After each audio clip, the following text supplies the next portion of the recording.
Point de repère incontournable de la vallée de l'Ouche, la statue de la Vierge est visible de très loin. Elle s'élève au-dessus de la montagne à 545 mètres. Elle a été érigée par souscription au-dessus de la coupole d'une chapelle construite en 1873, lieu de pèlerinage depuis le XVe siècle.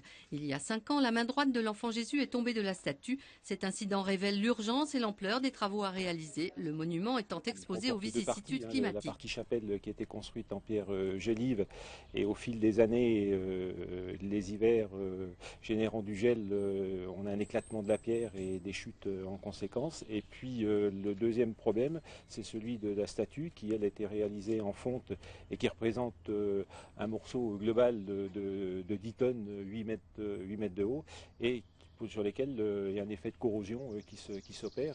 Propriété de la commune, celle-ci finance des travaux de première urgence, réaccrochage de la main gauche, cerclage de la fissure de la statue. Un périmètre de sécurité est installé. Ceux qui empruntent le célèbre GR7 qui va du Ballon d'Alsace aux Pyrénées ne peuvent plus voir l'intérieur avec sa colonne centrale et ses 4 autels d'où les prêtres s'adressaient aux pèlerins.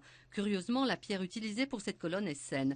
La chapelle est inscrite à l'inventaire complémentaire des monuments historiques. Des travaux de seconde urgence vont être engagés l'an prochain. Reste à faire des travaux de seconde urgence qui consisteront à renforcer les contreforts hauts de la chapelle et les contreforts bas de la chapelle et également assurer l'étanchéité de la coupole. Donc ça, ces travaux sont prévus pour être réalisés courant 2006 et l'étape suivante sera la réhabilitation globale du bâtiment, mais qui là, pour l'instant, n'est pas encore programmée. Le coût global de la restauration est estimé à 2 millions d'euros. Différentes animations se déroulent ce week-end pour récolter des dons. Vente de peinture, baptême en ULM, récital avec la soprane Rachel Thibault.